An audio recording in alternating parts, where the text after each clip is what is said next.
Hola a todos, bienvenidos a Cultivate Tips. Espero tengan un excelente día y estén listos para conocer sobre Constantino.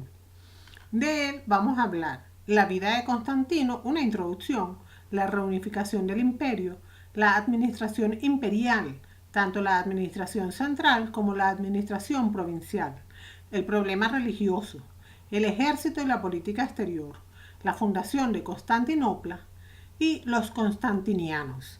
Y sin más demora, empezamos.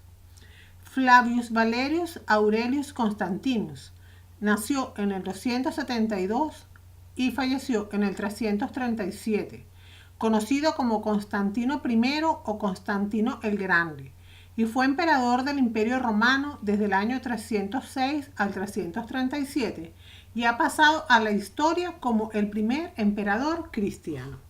Era hijo de un oficial griego, Constantino Cloro, que el año 305 fue nombrado Augusto a la vez que Galerio, y de una mujer que llegaría a ser santa, Helena.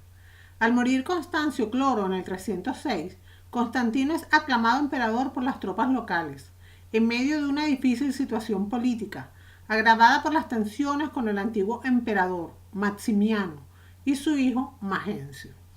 Una tradición afirma que Constantino, antes de esa batalla, tuvo una visión. Mirando al sol, al que como pagano daba culto, vio una cruz y ordenó que sus soldados pusieran en los escudos el monograma de Cristo, las dos primeras letras del nombre griego superpuestas. Aunque siguió practicando ritos paganos, desde esa victoria se mostró favorable a los cristianos. Con Licinio, emperador en Oriente, promulgó el llamado Edicto de Milán, favoreciendo la libertad de culto. Más tarde, los dos emperadores se enfrentaron y en el año 324 Constantino derrotó a Licinio y se convirtió en el único Augusto del imperio. Constantino llevó a cabo numerosas reformas de tipo administrativo, militar y económico, pero donde más destacó fueron las disposiciones político-religiosas y en primer lugar las que iban encaminadas a la cristianización del imperio. Promovió estructuras adecuadas para conservar la unidad de la Iglesia, como modo de preservar la unidad del Estado y legitimar su configuración monárquica, sin que haya que excluir otras motivaciones religiosas de tipo personal. Junto a disposiciones administrativas eclesiásticas, tomó medidas contra herejías y cismas. Para defender la unidad de la Iglesia, luchó contra el cisma causado por los donatistas en el norte de África y convocó el Concilio de Nicea para resolver la controversia trinitaria originada por Arrio. El 330 cambió la capital del Imperio de Roma a Bizancio, que llamó Constantinopla, lo que supuso una ruptura con la tradición, a pesar de querer enfatizar el aspecto de capital cristiana. Como entonces ocurría a menudo, no fue bautizado hasta poco antes de morir. El que lo bautizó fue Eusebio de Nicomedia, obispo de tendencia arriana. Junto a los fallos de su mandato, entre los que se encuentran los generalizados en el tiempo en que vivió, como por ejemplo su carácter caprichoso y violento, no se puede negar el logro de haber dado libertad a la Iglesia y favorecer su unidad. No es, en cambio, históricamente cierto que para conseguirlo, Constantino determinara, entre otras cosas, el número de libros que debía tener la Biblia. En este largo proceso, que no acabó hasta más tarde, los 4 evangelios eran desde hacía ya mucho tiempo los únicos que la Iglesia reconocía como verdaderos. Los otros evangelios no fueron suprimidos por Constantino, ya que habían sido proscritos como heréticos decenas de años atrás. A continuación, vamos a detenernos en los acontecimientos que lo llevaron a ser Constantino el Grande. La reunificación del imperio. Tras la abdicación de Diocleciano y Maximiliano en 305 después de Cristo, se abrió un periodo de fuertes tensiones políticas y militares entre los partidarios de seguir con el mismo modelo de transmisión de poder y los que preferían el modelo hereditario. Así, aunque la sucesión de la segunda tetrarquía era correcta, planteó importantes problemas y luchas por el poder de enorme trascendencia. Estos cruciales años pueden dividirse en torno a 2 grandes períodos. Desde la abdicación de Diocleciano y Maximiliano en el 305 a la dramática muerte de Galerio en el año 311, y desde el 311 al triste final de Licinio en el 324. En el 306 moría Constancio Cloro, tras regresar victorioso de Britania, y su hijo Constantino fue inmediatamente proclamado Augusto por las tropas de su padre en Britania. Este acto significaba la ruptura total del sistema de la tetrarquía. Constantino afirmaría su poder en el campo civil y militar. Puso oficialmente fin a la persecución contra el cristianismo, restaurando a la Iglesia en su antigua posición. Cruzó el Canal de la Mancha y logró defender la frontera germánica contra una grave penetración franca. Pero en Italia, Maximiano volvió a tomar el poder como Augusto y designó César a su hijo Magencio. Así, tras la conferencia de Carnunto, la situación quedó resuelta en Oriente, pero en Occidente la situación no llegó a solucionarse. Más bien al contrario, supuso la disolución total del sistema tetrárquico y el enfrentamiento definitivo entre los tetrarcas. Tras la muerte de Maximiano, Galerio y Diocleciano en el 311, fue Constantino quien tomó la iniciativa de volver a la unidad del imperio. Pero para ello tenía que vencer a dos candidatos, Licinio y Magencio. El enfrentamiento final con Magencio se produjo cerca de Roma, donde este último murió ahogado en el río Tíber. Lucha entre ideologías religiosas. Tras esta victoria, Constantino y Licinio pactaron en Milán la repartición del imperio, adoptando y reconociendo conjuntamente el Edicto de Galerio, Edicto de Milán, en el año 311. En el año 315 ambos tomaron el consulado, y ese mismo año Constantino levantó el arco triunfal en el Foro Romano, conmemorando su victoria sobre Magencio. Constantino fue recibido triunfalmente en Roma al día siguiente de su victoria sobre Magencio, manteniendo una alianza con la aristocracia senatorial romana. Así, el Senado, agradecido, le saludaría como el primer y más grande Augusto, sucesor legítimo de la tetrarquía. Sin embargo, en el otoño del 316 se produjeron diferentes confrontaciones entre ambos emperadores, hasta la batalla final que se producirá el año 324. Licinio se rindió y la consecuencia fue la unidad total del imperio bajo el poder de Constantino, quien ordenó su ejecución y la de su hijo al año siguiente, aún habiéndole prometido a su hermana perdonar la vida de su marido. La administración imperial. La política interior de Constantino estuvo dirigida fundamentalmente a concluir, completar e incluso perfeccionar la obra iniciada por Diocleciano. Así, dos fueron los factores más importantes en su tarea reformadora. Uno, aceptar el predominio del cristianismo en el campo religioso, y dos, la disolución del complejo sistema de gobierno colegial de la tetrarquía y conseguir todo el poder imperial en sus manos. La administración central. Estaba constituido por el poder imperial. Constantino puede ser considerado como el fundador de la nueva monarquía imperial y de derecho divino. Así, la política interior y las reformas internas de Constantino buscaron el concepto absoluto y unitario del poder imperial delegado en la divinidad suprema, el principio hereditario y dinástico de este poder imperial del origen divino, siendo definitivamente desechado el concepto tradicional romano del ideal electivo el mejor, aunque cuando designaba césares a sus familiares, seguramente nombraba con rango superior al más apto. Constantino dio aún más ostentación al ceremonial y protocolo que rodeaba la figura del emperador, dándole un carácter sagrado y fastuoso. Así, con él se consolida la corte imperial. En cuanto a las instituciones administrativas, Constantino continuó la política de Diocleciano creando una corte basada en el Palacio Imperial, una administración cuyos principales organismos fueron el consistorio, la cancillería y los servicios centrales, central y provincial. Un nuevo patriciado fiel a su obra y preparado para sus funciones específicas civiles y militares, comitatus. Así, el Palacio Imperial era el centro de la corte y de la administración del Estado, que adquirió un desarrollo e importancia mayores que en tiempos tetrárquicos. Toda la actividad imperial se canalizaba a través de dos organismos dirigidos por dos jefes o praepositus. El Sacrum Palatium para las cuestiones de tipo externo, el Sacrum Cubiculum o lugar reservado al emperador. El praepositus era el primer miembro del consistorio y gozaba de un gran poder e influencia. Sin embargo, era un eunuco, privado de cualquier ambición imperial. Tras el praepositus se encontraba el prefecto del pretorio, cuyo puesto se multiplicó. Además del servicio de palacio, la organización central también se basaba en tres ejes fundamentales: la Cancillería de carácter jurídico y ejecutivo, el Consistorio de carácter consultivo y los ministerios dirigidos por los prefectos del pretorio. Los dos caracteres más sobresalientes de las innovaciones constantinianas son la separación total y en todos los ámbitos de los poderes civil y militar, ya iniciada por Diocleciano, y la multiplicación de los funcionarios estatales y del aparato burocrático del Estado. La administración provincial. Su gran innovación fue la reforma definitiva de la prefectura del pretorio. La prefectura. Las prefecturas regionales eran circunscripciones bien delimitadas, gobernadas por un prefecto regional, el cual posee atribuciones de carácter civil, principalmente en materia judicial, administrativa, legislativa y fiscal. Las diócesis.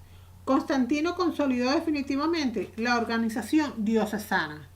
La más pequeña, Bretaña, comprendía 4 provincias y la mayor, Oriente, 18, gobernadas por altos funcionarios ecuestres o vicarios a las órdenes directas del emperador. Las provincias. Los praesides fueron los gobernadores provinciales de rango ecuestre más predominantes en el período de Diocleciano, quedando relegados a gobernadores de provincias menores y careciendo de funciones militares. El comitatus. En la reforma institucional y administrativa de Constantino, la figura del comes ocupó una posición de primer plano. Estos eran personajes de confianza a los que confiaba funciones excepcionales, constituyendo una especie de consejo privado. Los comités ejercían funciones tanto en la administración central como diocesana y provincial, siendo su órgano principal el consistorio. Después, el título se devaluó y se convirtió en un simple título honorífico. El problema religioso. Después de la batalla de Puente Milvio, Constantino y Licinio, reunidos en Milán, acordaron aceptar el edicto de Galerio en el año 313, por lo que se decidía la libertad de culto en todo el imperio y se restituía a la iglesia los bienes confiscados. A partir de entonces, Constantino realizó una prudente distinción entre su religión personal y la del Estado. Así, se respetó lo fundamental de las manifestaciones públicas paganas, y en la propaganda oficial del Estado se aceptó un lenguaje ambiguo que reforzase aquellos elementos ideológicos que pudiesen ser comunes como una divinidad suprema y universal y el culto oficial al Sol Invictus. El cristianismo fue adoptado como factor decisivo e indispensable para la unidad del imperio. Así, entre los años 316 al 320, seguiría la constante política de Constantino a favor de la Iglesia, a la que se conceden numerosos beneficios como la exención de cargas fiscales o la capacidad de recibir legados, lo que se halla en contradicción con la legislación anterior que consideraba al Estado romano como la única entidad pública que podía recibirlos. También se permitió que los cristianos iniciaran su propia organización y ordenamiento jurídico distinto del Estado. Todos estos privilegios y concesiones proporcionaron un gran poder a la Iglesia cristiana. El ejército y su política exterior. El ejército. A Constantino se debe la creación definitiva de un gran ejército de campaña o maniobra, que pasó a ser una situación de privilegio y máxima importancia, bien pagado y considerado, en comparación con el estacionado en las fronteras. Así, los comitatenses eran un conjunto de legiones y tropas auxiliares de caballería e infantería, formados por bárbaros y germanos, galos y celtas principalmente, y que estaban dirigidos por 2 generales que estaban bajo las órdenes directas del emperador: el Magister Peditum, la infantería, y el Magister Equitum, la caballería. Las tropas de guardia en las fronteras se encontraban estacionadas en las posiciones más retiradas de las fronteras, y su mando se encomendaba a los duques y otros oficiales de menor rango. Las tropas que formaban la guardia personal y directa del emperador. Las tropas de parada. Los protectores domestici, que son tropas de élite, entre las que había un gran número de germanos y que sus oficiales tenían fama por su alta preparación, por lo que entre ellos se reclutaban los mejores generales tardorromanos. En la política exterior, Constantino tuvo que ocuparse a la vez de tres grandes frentes o focos de tensión y peligros, como fueron el Rin, el Danubio y la frontera oriental con los sasánidas. De esta forma, en el Rin Constantino combatió contra francos y alemanes, logrando allí sus primeros éxitos, pero tuvo que abandonar la Galia, donde no regresó jamás. Posteriormente, su hijo César Crispo logró una importante victoria que sirvió para consolidar la zona. En el Danubio se produjeron luchas contra godos y sármatas, sometiéndose estos al Estado romano y siendo posteriormente cristianizados. En Persia, la subida al trono de Sapor II supuso el fin al periodo de paz y tranquilidad que había en la zona. Para luchar contra los persas, Constantino creó el cargo de conde de Oriente, como una especie de cruzada, pero murió en vísperas de la guerra, por lo que no dejó solucionado el problema persa a sus descendientes. En cuanto a las reformas legislativas y económicas, hay que destacar la legislación de derecho privado con influencia del cristianismo, con carácter moralizante y distintas normas sobre regulación del matrimonio. Y asimismo, hay que mencionar la legalización de la desaparición de la esclavitud. En cuanto a la economía, Constantino emitió una nueva moneda de oro, el sólidos aureos, con la que logró establecer la paridad del precio de oro y las monedas acuñadas, pero continuando con el sistema de tres monedas tradicionales, oro, plata y bronce. En lo referente a la fiscalidad, se mantiene el sistema Luga Capita y se impusieron nuevos gravámenes. Además, se adoptó un nuevo sistema como el de Ada Eratio, que eran impuestos según el precio del oro. La fundación de Constantinopla.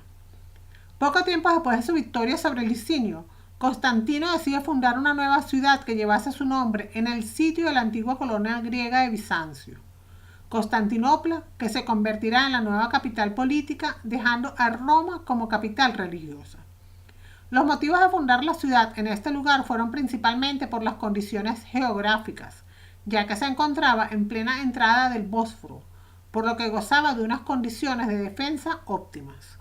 Así, la nueva ciudad tendría una configuración topográfica y administrativa según el modelo de Roma, siendo una ciudad oficialmente cristiana y convirtiéndose en punto económico estratégico, ya que era un puerto comercial y el centro de las vías terrestres. Sucesión de Constantino, los constantinianos. Constantino murió sin dejar solucionado el problema de su sucesión, por lo que sus herederos eran sus hijos Constantino, Constante y Constancio, más su sobrino Dalmacio, quienes decidieron la repartición del imperio. Constantino el joven se quedó con la Galia, Britania y España. Constancio con Egipto y Asia. Constante con Italia y Panonia. Dalmacio con las diócesis de Mesia y Tracia. Constantino murió en Nicomedia el 22 de mayo del 337, pero hay que señalar un hecho relevante que se produjo poco antes de fallecer al recibir el bautismo cristiano de manos del obispo Eusebio de Nicomedia. Hemos llegado al final de la explicación. Espero les haya gustado. No olvides suscribirte a Cultívate Tips si aún no lo haces. Darle al botón de me gusta si te ayuda a conocer mejor este tema. Y puedes dejar tus dudas y comentarios sobre el video en la sección de comentarios. Además, ahora puedes seguirme en mis redes sociales de Cultívate Tips. Que tengas un lindo día. Adiós. Y sin más demora, empezamos. Flavius Valerius Aurelius Constantinus nació en el 272 y falleció en el 337, conocido como Constantino I o Constantino el Grande, y fue emperador del Imperio Romano desde el año 306 al 337 y ha pasado a la historia como el primer emperador cristiano. Era hijo de un oficial griego, Constantino Cloro, que el año 305 fue nombrado Augusto a la vez que Galerio, y de una mujer que llegaría a ser santa, Helena. Al morir Constancio Cloro en el 306, Constantino es aclamado emperador por las tropas locales, en medio de una difícil situación política, agravada por las tensiones con el antiguo emperador Maximiano y su hijo Magencio. Una tradición afirma que Constantino, antes de esa batalla, tuvo una visión. Mirando al sol, al que como pagano daba culto, vio una cruz y ordenó que sus soldados pusieran en los escudos el monograma de Cristo, las dos primeras letras del nombre griego superpuestas. Aunque siguió practicando ritos paganos, desde esa victoria se mostró favorable a los cristianos. Con Licinio, emperador en Oriente, promulgó el llamado Edicto de Milán, favoreciendo la libertad de culto. Más tarde, los dos emperadores se enfrentaron y en el año 324 Constantino derrotó a Licinio y se convirtió en el único Augusto del imperio. Constantino llevó a cabo numerosas reformas de tipo administrativo, militar y económico, pero donde más destacó fueron las disposiciones político-religiosas y en primer lugar las que iban encaminadas a la cristianización del imperio. Promovió estructuras adecuadas para conservar la unidad de la Iglesia, como modo de preservar la unidad del Estado y legitimar su... Hola a todos, bienvenidos a Cultívate Tips. Espero tengan un excelente día y estén listos para conocer sobre Constantino. De él vamos a hablar la vida de Constantino, una introducción, la reunificación del imperio, la administración imperial, tanto la administración central como la administración provincial, el problema religioso, el ejército y la política exterior, la fundación de Constantinopla y los constantinianos.